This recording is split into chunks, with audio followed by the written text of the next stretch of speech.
اعوذ باللہ من الشیطان الرجیم بسم اللہ الرحمن الرحیم۔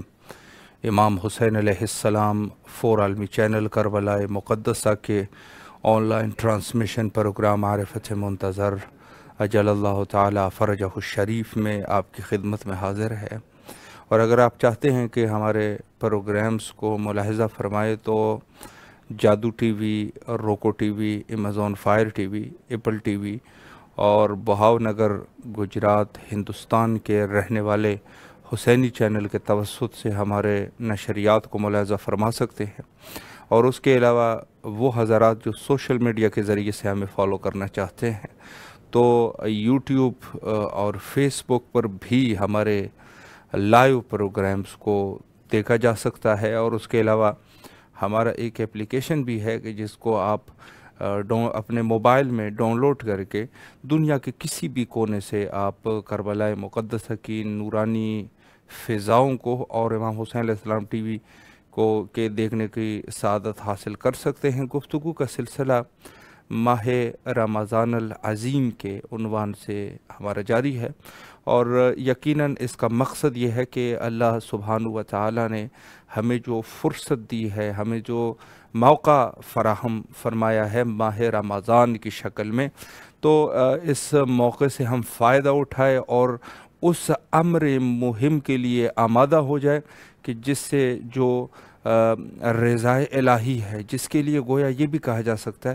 کہ جس کے لیے خود خلقت ہوئی ہے لوگوں کی، اور وہ یہ ہے کہ خود معرفت اللہ، اور ظاہر معرفت اللہ یعنی اللہ کے عرفان کو حاصل کرنے کے لیے، اللہ کی معرفت حاصل کرنے کے لیے یقیناً جو یعنی دوسرے جو مقدمات ہیں ان کے علاوہ حضرت امام برحق جو اللہ کی حجت ہے زمانے میں، اس کی معرفت حاصل کرنی ہے، اور یہ معرفت ظاہر ہے کہ یہ معرفت جو کہ بالکل جو ہے وہ متوسل ہے ظہور کے ساتھ، اور یعنی ظہور امام کے ساتھ، اور ظہور امام کے لیے ظاہر ہے کہ روایات کی روشنی میں یہاں اندازہ ہوتا ہے کہ ظہور میں یعنی لشکریان حضرت بقیت اللہ العظم امام زمانہ عجل اللہ تعالی فرجہ الشریف میں وہی حضرات جو ہے وہ شمولیت اختیار کر سکتے ہیں کہ جو لوگ جو ہے وہ آمادگی فرماتے ہوں گے عمل کے اور عقیدے کے اعتبار سے۔ دو چیزیں ہیں، عمل ہے اور عقیدہ ہے، گویا کہ ایک پرندہ ہے اور پرندے کے دو پر ہے، ایک پر کو عقیدہ کہتے ہیں، ایک پر کو اعمال کہتے ہیں۔ نہ عمل تنہا کسی کام کا ہے، نہ عقیدہ کسی کام کا ہے، گویا کہ پرندے کا اگر ایک پر حتی زخمی بھی ہو جائے تو وہ پرواز نہیں کر سکتی، لہٰذا اگر دونوں پر سالم ہے تو فضاؤں میں پرواز کرتی ہے۔ یہی جو ہے وہ مومن کی میراث ہے، مومن کی یہی مومن کا حق ہے، اور ایسا ہونا چاہیے کہ مومن عقیدے کے اعتبار سے بھی مضبوط ہو، عمل کے اعتبار سے بھی مضبوط ہو۔ بعض مومنین یعنی بعض افراد جو ہے جو محض یہ کہتے ہیں کہ ہم مومن ہے اور شیعہ ہونے کا دعویٰ کرتے ہیں، اعمال کے اعتبار سے بہت ضعیف ہے، اور دوسری طرف سے عقیدے کے اعتبار سے بھی یقیناً وہ عقیدہ بھی مستحکم نہیں ہو سکتا کہ جہاں اعمال انسان کے ضعیف ہو۔ اچھا موقع ہمیں فراہم کیا اللہ نے، اور وہ یہ ہے کہ ہم ظہور حضرت بقیت اللہ العظم امام زمانہ اجل اللہ تعالی فرجہ الشریف کے لیے آمادگی کر سکا، اور آمادگی کا اس سے اچھا موقع اور کون سا ہو سکتا ہے کہ جس مہینے کو اللہ سبحانہ و تعالی نے اپنا مہینہ کہا، شہر اللہ کہا، اللہ کا مہینہ ہے، اور خود حضرت امیر المومنین علیہ السلام کے فرمان کے مطابق فرمایا کہ یعنی رجب جو ہے وہ میرا مہینہ ہے، شعبان رسول اللہ صلی اللہ علیہ وآلہ کا مہینہ، اور رمضان جو ہے وہ اللہ کا مہینہ، اللہ تعالیٰ کا مہینہ ہے کہ جس میں اللہ کی ضیافت انسان کو حاصل ہوتی ہے، یعنی اللہ کی میزبانی حاصل ہوتی ہے انسان کو، اور اس سے اچھی فرصت اور کون سی ہو سکتی ہے جو اللہ کا مہینہ ہے۔ ظاہر ہے آپ اللہ کے مہمان ہیں، اور پھر مہمان ظاہر ہے دنیا میں اگر آپ مہمان کو دیکھتے ہیں، دنیاوی مہمان میزبان جو ہے مہمانوں کی کتنا احترام کرتا ہے، کتنی ان کی عزت کرتا ہے، کتنی ان کی تکریم میں کوئی کسر نہیں چھوڑتا، اپنی ضیافت میں، اپنی مہمانی میں وہ کوئی کسر نہیں چھوڑتا۔ ظاہر ہے کہ ایک عام بندے کی اگر یہ احساسات ہو سکتے ہیں کہ وہ اپنے مہمان کی عزت کرنا جانتا ہے، تو اللہ سبحانہ و تعالیٰ وہ عظیم پروردگار، وہ عظیم رب، وہ عظیم خالق اور مالک، اس کی اگر کوئی شخص جو ہے ان کی ضیافت میں چلا جائے تو آپ خود اندازہ لگائیں کہ اس کے اوپر کتنے رحمات اور برکات کی بارش گویا کہ ہو جائے۔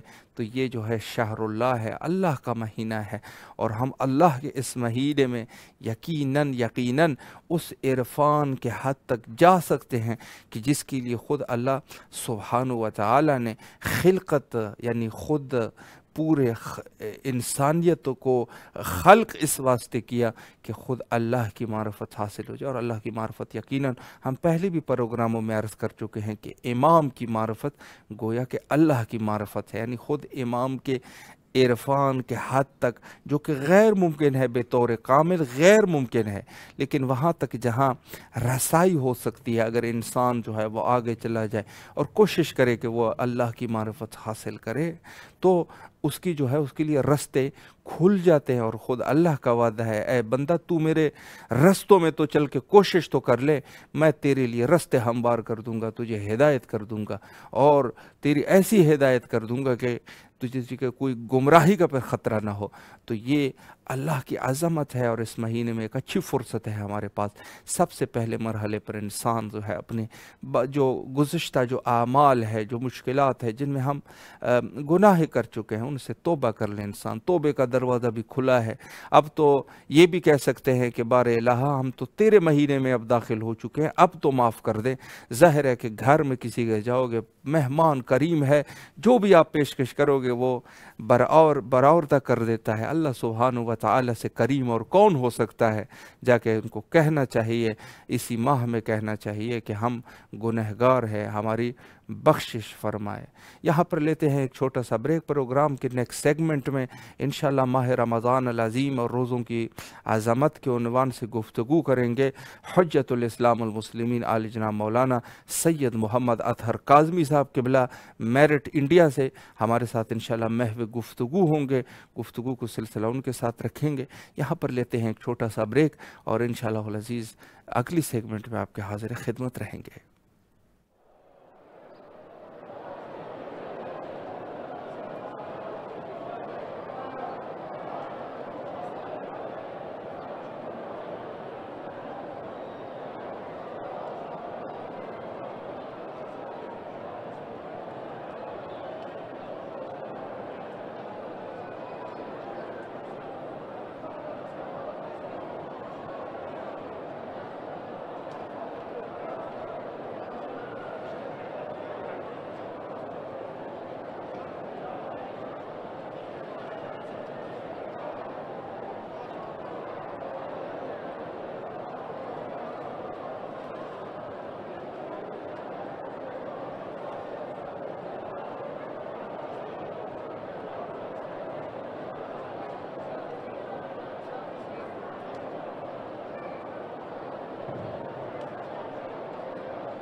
دوبارہ آپ کے حاضر خدمت ہے گفتگو کا سلسلہ ماہ رمضان العظیم کی عظمت کے عنوان سے، اور خود روزے داری کے عنوان سے، خود روزے داری کی کیا فضیلت ہے، کیا عظمت ہے۔ جیسے عرض کر چکے ہیں کہ اس سے اور اچھی فرصت ہمارے پاس کون سی ہو سکتی ہے کہ جہاں ہم اللہ کے مہمان ہیں، اللہ ہمارے میزبان ہے۔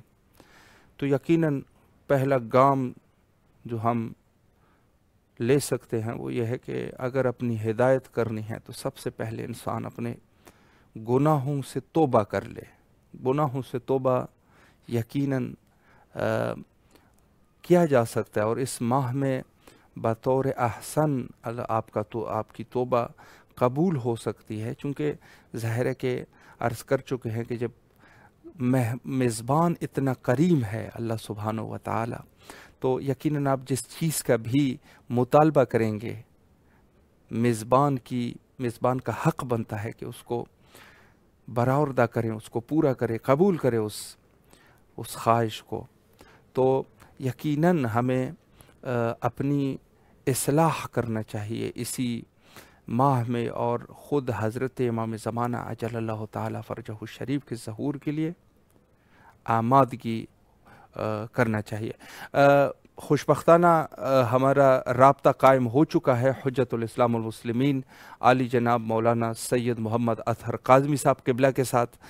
گفتگو کا سلسلہ انشاءاللہ اسی عنوان پہ رکھیں گے، اور انشاءاللہ محو گفتگو رہیں گے قبلہ کے ساتھ۔ السلام علیکم ورحمۃ اللہ وبرکاتہ۔ وعلیکم السلام ورحمۃ اللہ تعالی وبرکاتہ۔ قبلہ خیریت سے ہے انشاءاللہ، طبیعت مزاج بخیر ہے؟ الحمد للہ، آپ کی دعائیں ہیں، شکر خدا ہے، مولا آپ کو سلامت رکھے۔ سب سے پہلے تو ماہ رمضان عظیم کے عنوان سے آپ کی خدمت میں تبریک عرض کرتے ہیں، اور امام حسین علیہ السلام ٹی وی کے تمام اراکین کی طرف سے آپ کے تہہ دل سے ممنون اور مشکور ہے کہ آپ تشریف لائے اور ہمیں اپنی قیمتی اوقات میں سے وقت دیا اور خدمت کا موقع ہمیں فراہم فرمایا۔ جزاکم اللہ خیر جزا۔ میں بھی آپ تمام حضرات کا، خصوصاً تمام ہی اراکین امام حسین علیہ السلام ٹی وی چینل کا شکر گزار ہوں کہ انہوں نے وقت دیا مجھے کہ میں اس توسل سے مومنین کی بارگاہ میں حاضر ہو سکوں اور کچھ اپنی فکر کو پیش کر سکوں۔ ظاہر ہے کہ یہ ایک اہم ترین کام ہے جس میں آپ حضرات مشغول ہیں۔ خداوند قدوس مولا حسین علیہ السلام کے صدقے میں آپ کی اس کاوش اور کوشش کو قبول فرمائے اور مسلسل توفیقات اضافہ ہو انشاءاللہ، تاکہ آپ حضرات اس طریقے سے خدمت دین حنیف حسینی کی خدمت انجام دیں۔ الہ آمین۔ شکر گزار کہ آپ کی خوبصورت اور نیک دعاؤں کے۔ میں آپ کی خدمت عالیہ میں آپ کی اجازت سے سوالات کا سلسلہ شروع کرنا چاہوں گا، اور پہلا سوال جو ہے وہ خود ماہ رمضان کے روزوں کے عنوان سے قبلہ میں کرنا چاہوں گا۔ ظاہر ہے کہ ہر چیز کے لیے کوئی نہ کوئی فلسفہ ہوتا ہے، کوئی نہ کوئی حکمت اس کی ہوتی ہے۔ جب بار الہ حکیم ہے اور یقیناً زبردست حکیم ہے، تو روزوں کا بھی کوئی نہ کوئی فلسفہ ہونا چاہیے۔ تو پہلا سوال قبلہ میرا یہ ہے کہ ماہ رمضان کے روزوں کا کیا فلسفہ ہے، کیا ہدف ہے اور کیا مقصد ہے، اس پر قبلہ اگر ایک وضاحت ہو جائے۔ جزاکم اللہ، بہت عمدہ سوال ہے، اور ظاہر ہے کہ ایک انسان جب کسی بھی کام کو انجام دیتا ہے، اگر اس کی علت اور اس کا سبب اور اس کا مقصد اس کے علم میں ہوتا ہے تو اس کام کی اہمیت بھی بڑھ جایا کرتی ہے، بے شک، اور اس کی حیثیت بھی بالکل واضح اور آشکار ہو جایا کرتی ہے، اور انسان دل جوئی کے ساتھ میں اور مکمل کاوش اور کوشش کے ساتھ میں اس کام کو انجام دیتا ہے۔ بے شک، ورنہ ظاہر ہے کہ جس کام کا پتہ ہی نہ ہو، ہدف ہی پتہ نہ ہو، اس کا غایت ہی پتہ نہ ہو کہ کیوں وہ انجام دے رہا ہے، کیا مقصد ہے اس کا، کیا سبب ہے اس کا، تو اس کی کوئی ویلیو خود اس کی نظر میں بھی نہیں ہوتی، اور خود اس کا عمل، اس کے ہاتھ پاؤں، اس کے اعضاء و جوارح اس عمل کا ساتھ نہیں دیتے۔ بے شک، لہٰذا کسی بھی عمل کا اگر غایت معلوم ہو، علت معلوم ہو، تو اس کی ایک تو حیثیت معلوم ہو۔ اب جہاں تک سوال آپ کا سامنے آتا ہے کہ اس روزوں کا فلسفہ کیا ہے، جی، تو مختلف چیزیں وہ بھی ہیں کہ جو اصلاً ہمارے سامنے آتی ہیں، اور کچھ وہ ہیں کہ جو معصومین علیہ السلام نے بیان فرمائی۔ اب ظاہر ہے کہ ماہ مبارک رمضان ہے، اور ہم اس منزل کے اوپر بڑی احتیاط کا لحاظ کرتے ہوئے کہ کسی بھی ایسی چیز کو کہ جس کو ہم معصومین علیہ السلام کی طرف غلط نسبت دے تو روزے کے بہتان کا سبب بنتا ہے جی تو بہت ہی احتیاط کے ساتھ میں جس فکر کو ہم محسوس کر سکتے ہیں اس کو ہم اپنی فکر کے اعتبار سے اپنی خدمت میں پیش کریں اور اپنے ناظرین کی خدمت میں پیش کریں، اس کو معصوم بیان کرتے ہیں۔ پہلے تو وہ تو میں محسوس کر رہا ہوں کہ آخر روزوں کا فلسفہ کیا ہے۔ تو دیکھیے پہلی منزل تو یہ کہ عبادات میں شمار ہے روزوں، سبحان اللہ، اور صرف عبادت ہی نہیں بلکہ اساس دین کا نام بنی الاسلام علی خمس علی الصلاۃ والزکاۃ والصوم والحج والولایہ، سبحان 5 چیزوں پر اسلام کی بنیاد ہے۔ جی بے شک، پہلی منزل کے اوپر نماز ہے، دوسری منزل کے اوپر روزہ۔ بے شک، تو فلسفہ روزے کا سب سے پہلا تو یہی ہے کہ اسلام کی استحکام کے لیے وہ تمام قوتیں صرف کرنا جس کی بنیاد پر ہمارے دل و دماغ میں اسلام رچ بچ سکے، سبحان اللہ، صحیح، وہ روزہ۔ جی ایک انسان اگر روزہ رکھتا ہے، جب بنی الاسلام علی خمس، بنیاد اسلام 5 چیزوں پہ رکھی گئی ہے، تو جب 5 چیزوں پر اسلام کی بنیاد ہے اس میں دوسرے مرحلے پر روزہ ہے، تو اس کا مطلب اسلام پایا ہی نہیں جا سکتا جہاں اللہ اکبر، روزہ نہ۔ اللہ اکبر، اللہ تو اکبر، فلسفہ روزہ پہلی منزل پہ یہ ہے تاکہ ہمارے اور آپ کے اور معاشرے اور ہر گھر کے اندر اگر دینی استحکام پیدا ہونا چاہتا ہے تو وہ صرف ایک ہی شکل میں ہو سکتا ہے کہ جب ہم بنیاد اسلام کے اوپر اپنے عمل کو موقوف رکھیں، یقیناً، اور بنیاد اسلام میں دوسرے منزل کے اوپر جو ہے وہ روزہ ہے۔ ایک بے بات۔ شک، صحیح، دوسری بات اس سے آگے بڑھنے کے بعد میں کہ چونکہ عبادات میں، اور عبادات توقیفیہ ہوتی ہیں، توقیفیہ کا مطلب یہ ہوتا ہے، میں اپنی ناظرین کی خدمت میں عرض کروں کہ جہاں ہمارے اپنے ارادے اور اپنے فکر کی اور اپنی نیت کی کوئی ویلیو نہیں ہوتی، صحیح، ہم چاہتے ہوئے بھی اس میں مداخلت نہیں کر سکتے، صحیح، اور اگر مداخلت کر دیں تو وہ عبادت نہیں ہوتی، بے شک، جس کا تشخص اور جس کے یہ کہتے ہیں حدود اربع کو اسلام نے بیان فرمایا ہو، جی ان حدود اربع کو سامنے رکھتے ہوئے ہم اپنی رائے کو پیش کریں نہیں ہو سکتا۔ روزہ کیوں ہے؟ اس لیے ہے کہ حکم پروردگار ہے۔ بے شک، بے شک، یا ایھا الذین آمنوا کتب علیکم الصیام کما کتب علی الذین من قبلکم لعلکم تتقون، اے صاحبان ایمان روزہ آپ پہ اسی طرح سے فرض کیا گیا ہے جسے آپ سے پہلے والی امت کے اوپر فرض تھا۔ اب دیکھیں میں لعلکم پر بعد میں پہنچوں گا، پہلے میں اسی جملے پہ رک کے خدمت ناظرین میں بات پیش کروں کہ حکم الہی کا نام روزہ ہے، تو اگر ہم اللہ کے اچھے بندے ہیں جی تو فلسفہ روزہ یہ ہے کہ امر مولا کی اطاعت کی جائے۔ سبحان اللہ، سبحان اللہ، بے شک، تو ایک روزے دار کم سے کم عملی صورت میں امر مولا کی اطاعت کرنے والا مطیع بندہ بن کے سامنے آتا ہے، تو اس کی بندگی سامنے آتی ہے۔ دیکھیں بندگی کوئی عام شے نہیں ہے، بے شک، بندگی کوئی ایسی چیز اس کو روا روی میں آپ نکال دیں۔ صحیح، سبحان الذی اسری بعبدہ جی لیلا من المسجد الحرام الی المسجد، پاک و پاکیزہ ہے وہ جو لے گیا اپنے عبد کو۔ عبدیت اس مرحلے کا نام ہے کہ جس مرحلے کے اوپر حضور سرور کائنات فائز ہیں۔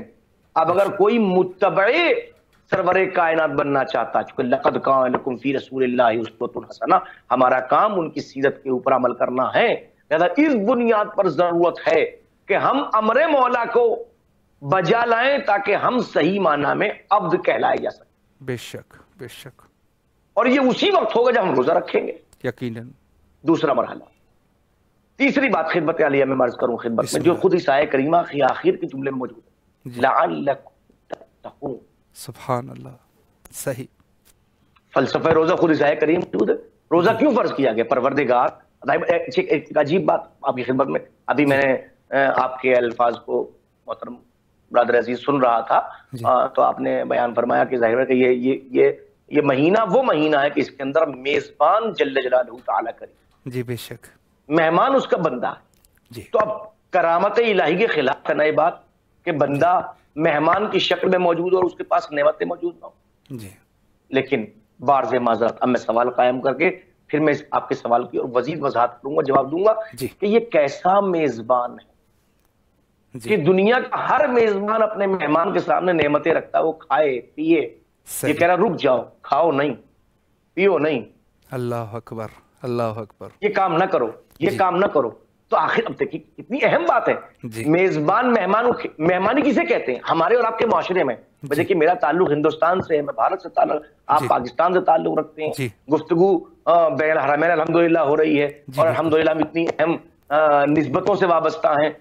ایک ایمانی رشتہ، وہ رشتہ کہ جس کے رشتے میں کوئی آتا ہی نہیں ہے. سلمان فارس کے ہوں اور ابوذر عرب کے ہوں تو نسبتوں کا فرق تھوڑا ضرور ہوتا ہے، مگر اسی ایک رشتے میں ہوتے ہیں، کہیں اور نہیں ہوتے. تو ہم گفتگو کر رہے ہیں آپ کی خدمت عالیہ کے اندر، اور سید آپ بھی گفتگو کر رہے ہیں، اور ہمارے ناظرین بھی مختلف جگہوں سن رہے ہیں اور دیکھ رہے ہیں ہمیں اس بات کو. تو اس بنیاد پر دیکھیے، ملاحظہ فرمائیے آپ اور ہمارا معاشرہ کیا کہتا ہے. صحیح. کوئی کسی کے گھر مہمان ہو کے جائے، مہمان کا تقاضا کیا ہوتا ہے؟ تقاضا مہمان یہ ہے کہ ہر نعمتیں چن دی جائیں. یعنی گویا یہ ہمارے اور آپ کے معاشرے میں کہا جاتا ہے کہ وہ گویا منہ سل کے نہ بیٹھے، محاورتاً کہوں میں اردو میں کہ منہ سل کے نہ بیٹھے، بلکہ مسلسل کچھ کھاتا پیتا رہے، یہ لیجئے یہ لیجئے یہ لیجئے. اور اگر کوئی بہت زیادہ انواع نعمت کو چن دیتا ہے دسترخوان کے اوپر، مختلف انواع کی نعمتوں کو، تو پھر آنے والا میزبان یہ باقاعدہ قصیدے پڑھتا. ہم کتنے عمدہ مہمان تھے، میزبان تھے ہمارے، ہمیں ایک لمحے کے لیے بیٹھنے نہیں دیا، ہر وقت ہمیں کھلاتے پلاتے رہے. تو یہ ہمارا اور آپ کا معاشرہ ہے. وہ ایسا میزبان ہے، اس نے خبردار کھانا نہیں، اللہ اکبر، پینا نہیں، یہ نہ کرنا. اب 9 چیزوں سے بچا دیا جو مفترات روزہ ہیں، صحیح بچا دیا. تو کیوں؟ تو پروردگار تو اگر میزبان بن رہا ہے، ہمیں مہمان بنا رہا ہے، تو ہمیں یہ کیوں؟ کہ دیکھو فلسفے کو سمجھو روزے کے تو سمجھ میں آ جائے.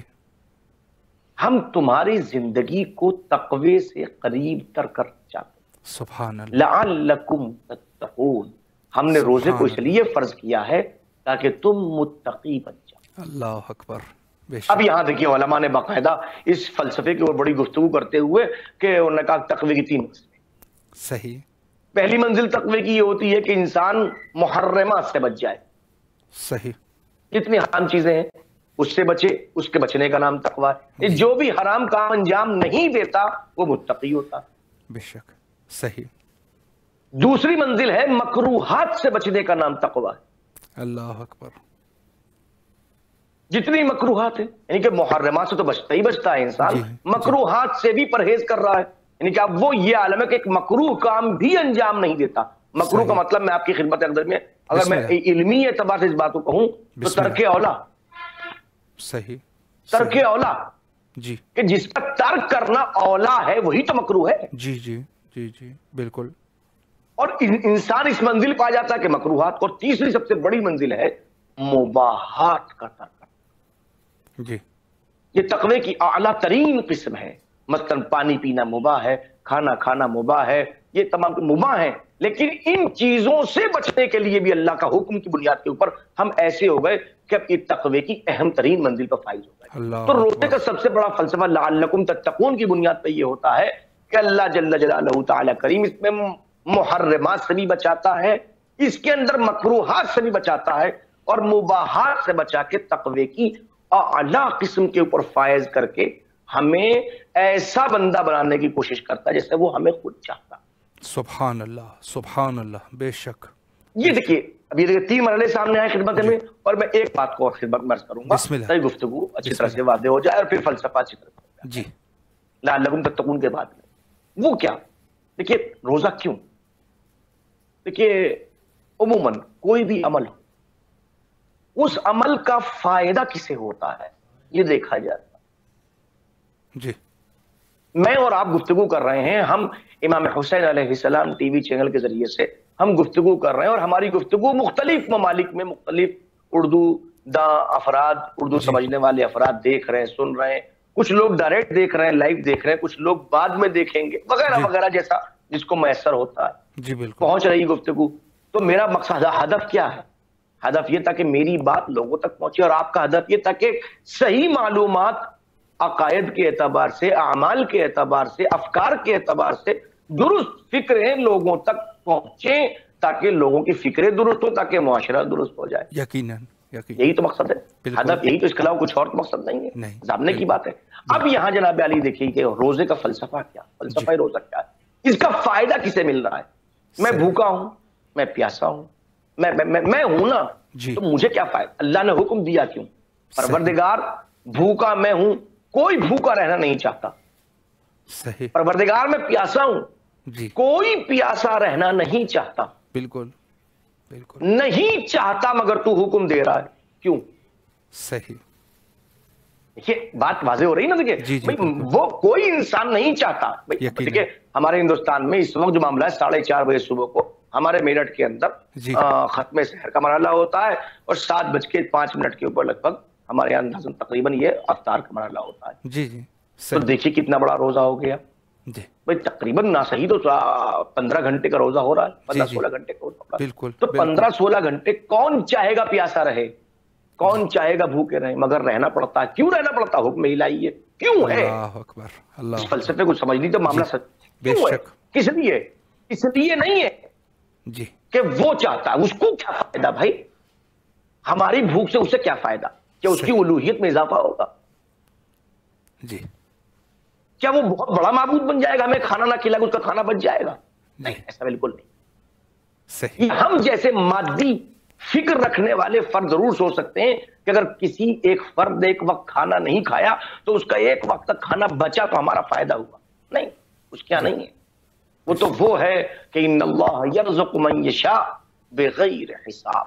اللہ وہ تو اکبر حساب سے رزق بھی نہیں اللہ دیتا. اکبر. بے شک. ایسا کریم معبود ہے کہ رزق دیتا ہے مگر حساب سے نہیں دیتا. جی ہم اپنے گھر میں بچوں کو روٹی دیتے، دیکھو 1 روٹی زیادہ نہ کھانا، جی 2 روٹی زیادہ نہ کھانا. بالکل. اس نے کبھی حساب سے نہیں دیا. سبحان اللہ. اسے جب دیا حساب کے دیا بے تو شک. وہ اسے کوئی فائدہ نہیں پایا. کیوں؟ اس کا فلسفہ جو معصومین نے بیان فرمایا. اللہ اکبر. فرماتے ہیں یہ 1 مہینے کے مسلسل روزے جی تمہیں بھوکا رکھنے کے لیے نہیں ہے، صحیح. تمہیں بھوک سمجھانے کے لیے. اللہ اکبر اللہ اکبر. بے شک. تمہیں پیاسا رکھنے کے لیے نہیں ہے، جی تمہیں پیاس سمجھانے کے لیے. سبحان اللہ کہ سبحان 1 اللہ. مہینے تک پیاس سمجھو کہ پیاس کیا ہے. اللہ 1 مہینے تک بھوک سمجھو کہ بھوک کیا ہے. صحیح. تاکہ اب اگر 1 مہینہ گزرنے کے بعد تمہیں کہیں کوئی بھوکا دکھائی دے اللہ تو تمہیں معلوم ہو کہ بھوک کیا ہے، تم تڑپ کے جاؤ اللہ اس کی اکبر. بھوک کو. تم بے شک. کوئی پیاسا دکھائیے دوڑ کے جاؤ، فوراً اس کی پیاس کو دور کرو. اللہ تو در حقیقت یہ تدریب ہے اللہ جل جلالہ تعالی کریم کی طرف سے. یہ روزے کے فلسفے کے طور پہ ہم پیش کر سکتے ہیں. بے شک بے شک. قبلہ بہت ہی خوبصورت طریقے اور علمی طریقے سے آپ نے وضاحت فرمائی. میں ایک سوال قبلہ یہاں مزید آپ کی خدمت میں پیش کرنا چاہوں گا کہ روایات کا ایک سلسلہ ہمارے پاس موجود ہے. آپ بہتر جانتے ہیں کہ دوسرے جو مہینے ہیں جس میں ہم اعمال انجام دیتے ہیں ماہ رمضان میں، اس اعمال کے ثواب بڑھ جاتے ہیں. تو میں اسی عنوان سے بھی ایک سوال کروں آپ کی خدمت میں کہ ماہ رمضان میں اعمال کی فضیلت جو بڑھ جاتی ہے اس پر قبلہ اگر ایک وضاحت فرمائے اور تاکہ مستفید ہو سکے. دیکھیے ماہ مبارک رمضان کی فضیلت اس لیے سب سے زیادہ بڑھ کے ہے کہ یہ شہر اللہ ہے. جی جیسے کہ روایت میں آیا بھی ہے، واقع موجود ہے. ہمارے اور آپ کے چھٹے امام جعفر صادق علیہ السلام کا ارشاد گرامی ہے. فرماتے ہیں کہ ان عدت الشہور عند اللہ 12 شہرا فی کتاب اللہ. یاد رکھو اللہ کی کتاب کے اندر جو مہینے شمار کیے گئے ہیں وہ 12 شمار کیے گئے. صحیح. فغرۃ الشہور شہر اللہ. جی مہینوں میں چمکنے والا مہینہ، آشکار مہینہ، روشن مہینہ شہر اللہ سبحان وہو شہر رمضان. اللہ ماہ مبارک رمضان کا اللہ مہینہ. اکبر. بے شک. وقلب شہر رمضان لیلۃ القدر. اب صحیح. دیکھیے جس سوال کے آپ نے سبحان اشارہ کیا ہے اب یہ وضاحت سامنے آئے گی کیوں آخر ہر عمل کی قدر و قیمت بڑھ جاتی جی ہے، اس کی منزلت بڑھ جاتی ہے. کیوں؟ فرماتے ہیں وقلب شہر رمضان لیلۃ القدر. قلب رمضان شب قدر ہے. جی کہ اگر قلب کو شہر کو دیکھیں گے، شہر کے بالکل بیچوں بیچ درمیان میں دیکھیں گے تو اس میں آپ کو شب قدر دکھائی دے. قلب سبحان. کئی معنی میں استعمال ہو سکتا ہے. قلب کے معنی درمیان کے بھی ہیں، قلب کے معنی مرکز کے بھی ہیں، قلب کے معنی سینٹر پوائنٹ کے بھی ہیں، قلب کے معنی آماجگاہ بھی ہیں، قلب کے معنی مرکز بھی ہیں، مأوا بھی ہیں، ملجا بھی ہیں۔ بالکل بالکل، یعنی کہ بنیاد ماہ مبارک رمضان کیا ہے؟ وہ شب قدر۔ سبحان اللہ۔ وَنَزَلَ الْقُرْآنُ فِي أَوَّلِ لَيْلَةٍ مِّن شَهْرِ رمضان فَاسْتَقْبَلَ الشَّهْرَ بِالْقُرْآنِ۔ اور یاد رکھیے اسی شب قدر کے اول میں قرآن مجید نازل بھی ہوا ہے، لہذا جب آپ استقبال رمضان مبارک کریں تو قرآن کے ذریعے سے استقبال کریں۔ تو بنیادی سبب جو ہے وہ قلب شہر رمضان لیلۃ القدر۔ لیلۃ القدر کیا ہے؟ اب دیکھیے، اِنَّا أَنزَلْنَاهُ فِي لَيْلَةِ الْقَدْرِ۔ بالکل الحمدللہ واضح ہے کہ اللہ جل جلالہ نے قرآن مجید کو ماہ مبارک بنا دل کیا۔ لیکن اب سامنے آگے بڑھ کے دیکھیے، وَمَا أَدْرَاكَ مَا لَيْلَةُ الْقَدْرِ۔ آپ کو کیا معلوم شب قدر کیا ہے؟ کہ لیلۃ القدر خیر من الف شہر۔ شب قدر وہ ہے جو ایک مہینوں سے افضل ہے۔ بے شک، سبحان اللہ، راتوں سے نہیں، مہینوں سے۔ اب جب ایک رات ماہ مبارک رمضان کی اتنی اہم ہے کہ جس میں 1000 مہینے سمٹ کے آتے ہیں، تو اس کا مطلب اگر کوئی ماہ مبارک رمضان میں ایک کام انجام دیتا ہے تو اس کا مطلب یہ کہ وہ 1000 مہینوں سے افضل ہوگا۔ یہی وجہ ہے کہ قرآن مجید کی تلاوت سے متعلق جملہ موجود ہے کہ جس نے ایک آیہ کریمہ کی تلاوت کی اس نے گویا عام دنوں میں ایک ختم قرآن کیا۔ سبحان اللہ، سبحان اللہ۔ عام دنوں کا ختم قرآن ایک طرف، ماہ مبارک رمضان میں ایک آیہ کریمہ کی تلاوت کا ثواب ایک طرف۔ اللہ اکبر، بے شک بے شک۔ قبلہ بہت ہی خوبصورتی سے آپ نے وضاحت فرمائی، اور تقریباً جو سوالات قبلہ ہم نے اپنی خدمت میں پیش کرنے تھے وہ پیش کر لیے۔ آخر میں قبلہ اگر قوم کے لیے کوئی میسج ہے ماہ رمضان کے عنوان سے یا امام زمان علیہ السلام کے عنوان سے، تو بسم اللہ کیجیے، امام حسین علیہ السلام ٹی وی کے ذریعے سے انشاءاللہ سماعت فرما رہے ہیں۔ جزاکم اللہ۔ دیکھیں سب سے اہم مرحلہ تو یہی ہے کہ ہم ماہ مبارک رمضان کا احترام کریں، اور کم سے کم وہ تمام افراد کی جو فرض کی جو روزہ نہیں رکھ پا رہے ہیں، کہ روزہ نہیں رکھ سکتے، انہیں چاہیے کہ احترام ماہ مبارک رمضان کا خاص خیال رکھیں، اس لیے کہ ماہ مبارک کے احترام کے متعدد احادیث وارد ہوئی ہیں۔ فضیلت کے اوپر جو احادیث موجود ہیں اس کو سب سے اہم مرحلہ خاص طور پر سمجھنا ہے تو حضور سرور کائنات کا وہ خطبہ جس کو خطبہ شعبانیہ کہا جاتا ہے وہ ہمارے سامنے موجود ہے۔ اس کے علاوہ مختلف اور بھی حدیثیں موجود ہیں، مثلا حضور ہمارے چھٹے امام جعفر صادق علیہ السلام کا ارشاد گرامی ہے، فرماتے ہیں من لم یغفر لہ فی شہر رمضان لم یغفر لہ الی قابل الا ان یشہد عطفہ۔ کہ جو ماہ مبارک رمضان میں مغفرت نہ حاصل کر سکا وہ آنے والے سال تک مغفرت حاصل نہیں کر سکتا، الا یہ کہ وہ عرفے میں جا کے کچھ خصوصی دعاؤں کو انجام دے کے مغفرت طلب کر لے۔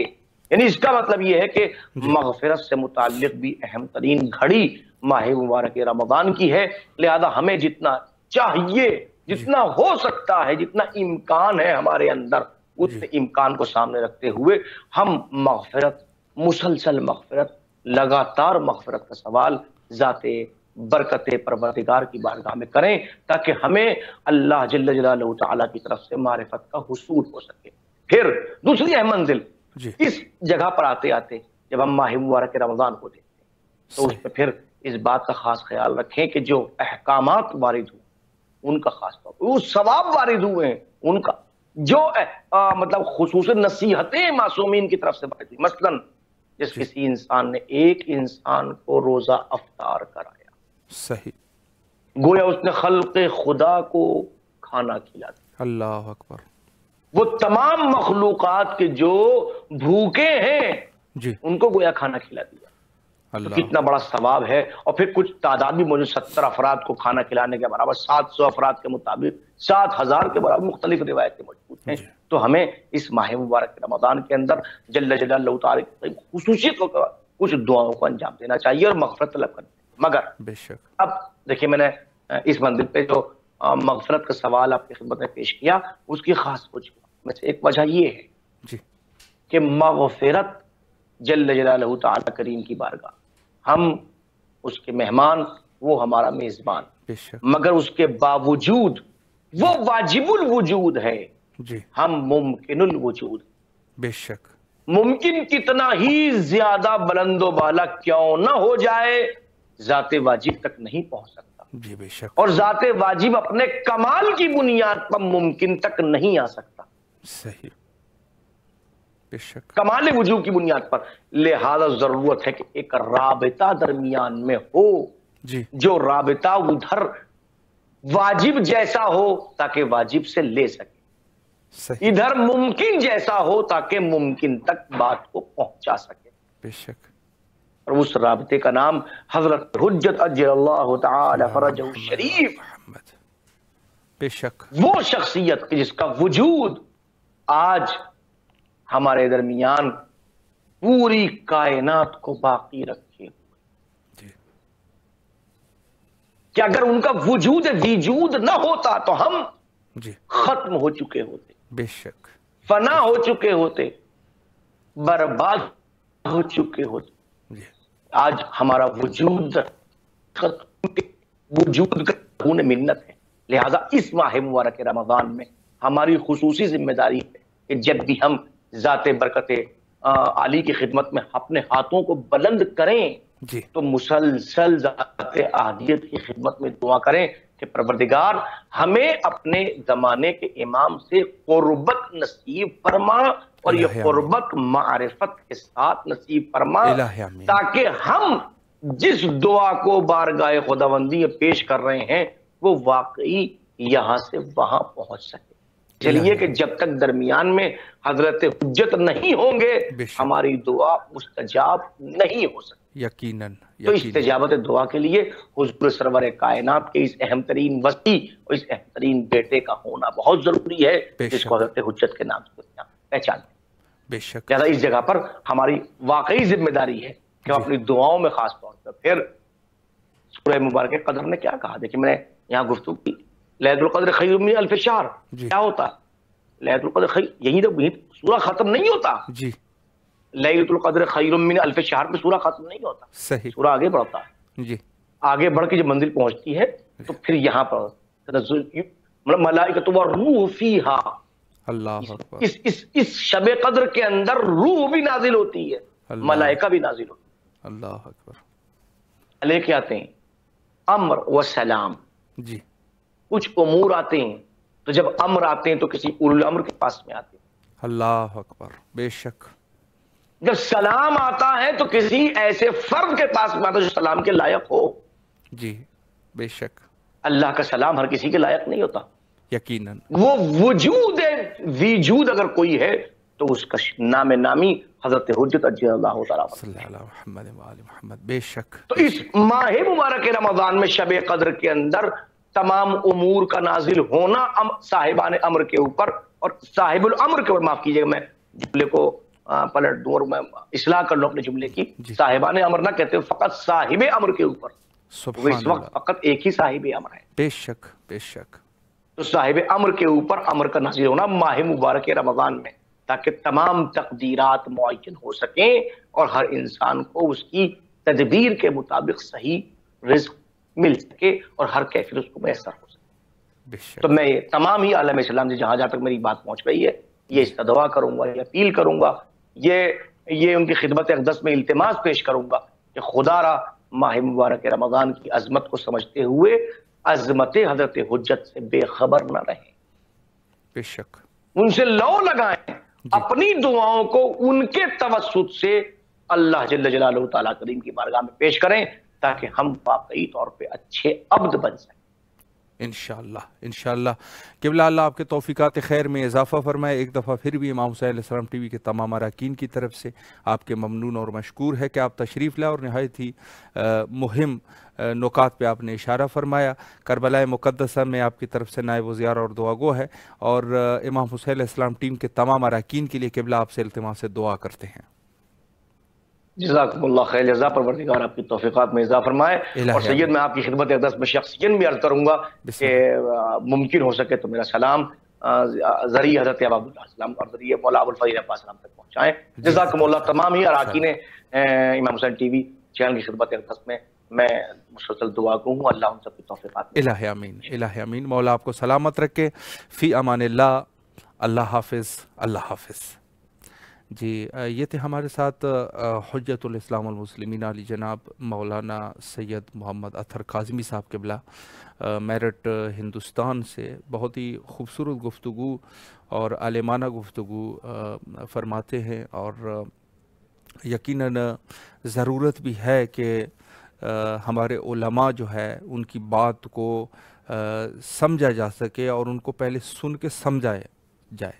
ظاہر سی بات ہے کہ آج کے دور میں جو ایک مصیبت عظمیٰ سے امت مسلمہ درچار ہے اور دوچار ہے، وہ یہ ہے کہ علماء سے زیادہ دوسرے حضرات کی گفتگو سنی جاتی ہے، جبکہ حضرت امیر المومنین علیہ السلام کا فرمان ہے کہ لو سقط الجاہل، اگر جاہل خاموش ہو جائے تو دنیا میں کوئی فساد ہی نہ ہو جائے. یعنی یہ اصل میں